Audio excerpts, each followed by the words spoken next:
Hello everyone and welcome back. Today we're diving into a very subjective ranking, my top 10 Barca players of the season so far. This isn't an objective list based on pure stats or algorithms, it's based on my personal choices, my footballing preferences, and my emotions watching these players. Of course, this means there will be debate, and that's exactly what makes it interesting. So before we get started, I want to hear your top 10 in the comments. Who are your standout players this season? Let's get the discussion going. Now, without further delay, let's get into the list. 10th place, Dani Olmo. Choosing Dani Olmo's spot in this ranking was not easy at all. He could have even missed the top 10 entirely due to his injuries. That's the only issue with him, his availability.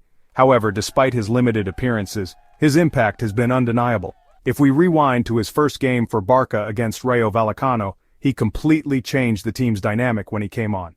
Before his arrival, Barca was struggling. But once he stepped onto the field, it felt like a different team.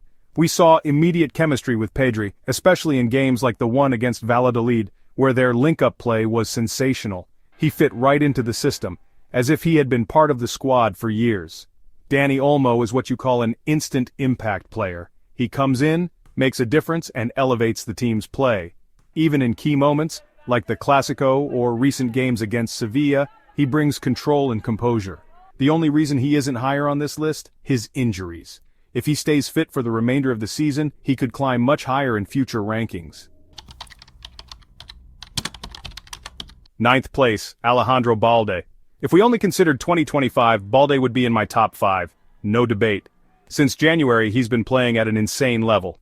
However, we have to look at the entire season. Before January, Balde was solid but not spectacular. Many fans were even questioning his development, saying he wasn't progressing fast enough, but I always said, be patient. Not every young player explodes onto the scene at the same speed as Lamineyamal or Pau Cubarsí. Since Flick took over, Balde has grown tremendously. His decision-making, crosses, defensive positioning, and ability to drive forward have all improved. He's no longer just a supporting player, he sees himself as someone who can change games. The assist against Valencia for Ferran Torres? Perfectly timed. His confidence in taking on defenders and making decisive passes? Huge progress. If he continues this trajectory, we may be witnessing the best version of Balde yet. 8th place, Marc Casado. Casado has been one of the biggest surprises this season. Initially, Barca was counting on Marc Bernal to play the pivot role, but when he got injured, Casado stepped in and took charge. Within just a few games, he secured his spot in the starting 11 and delivered standout performances, especially against Bayern Munich and Real Madrid. However, in recent weeks, he has struggled a bit, particularly against Atletico Madrid and Celta Vigo. His ability to influence the game against low-block defenses is still an area for improvement. Now, with Frenkie de Jong back, Casado has more competition for his spot. That said, he has played a key role in maintaining Barca's balance and could still be a crucial figure for Flick moving forward. 7th place, Íñigo Martínez. At the start of the season, many doubted him. His first game against Valencia was a disaster and fans questioned why Flick trusted him. But now, he's one of the leaders in defense. Íñigo reads the game brilliantly, organizes the offside trap, and brings composure to the back line. The fact that even Araujo struggles to displace him says a lot. He's a true general in defense. 6th place, Jules Koundé. Koundé's consistency over the past 18 months has been incredible. Defensively, he's nearly impossible to beat in one-on-one situations. But the biggest improvement? His offensive contribution. This season he's added intelligent overlaps, key passes, and even assists to his game. His chemistry with Lamineyamal on the right flank has been outstanding. He's no longer just a defensive wall, he's a complete right back. 5th place, Pau Cubarsí. At just 18 years old, Cubarsí is doing things that should not be normal. His intelligence, positioning, and calmness under pressure are way beyond his years. He's not just a great passer, he's also aggressive, strong in duels, and fearless. People compare him to Piqué, but I see him as a mix between Piqué and Puyol. He has Piqué's composure and passing, but also Puyol's grit and fighting spirit.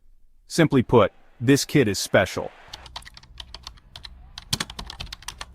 4th place, Robert Lewandowski. 31 goals this season at 35 years old? That's unreal. Despite some inconsistency in link-up play, his goal-scoring instinct remains top tier. He may not be the most dominant forward in every game, but he's still a crucial piece of this team. Third place, Rafinha. Rafinha is having an unbelievable season. If we judged purely on clutch moments, he'd be number one. His goals, assists, and game-changing performances, especially in big matches, have been invaluable. He's also evolving, becoming more two-footed and unpredictable. However, in terms of pure footballing joy and overall impact, I rank 2 players above him. Second place, Lamineyamal. Barça, without Lamineyamal, we've seen the difference. His ability to break down defenses, take on multiple defenders, and create chaos makes him irreplaceable. Even in off games, he finds ways to influence matches. His dribbling, creativity, and fearlessness remind me of the true essence of Barça football. First place, Pedri.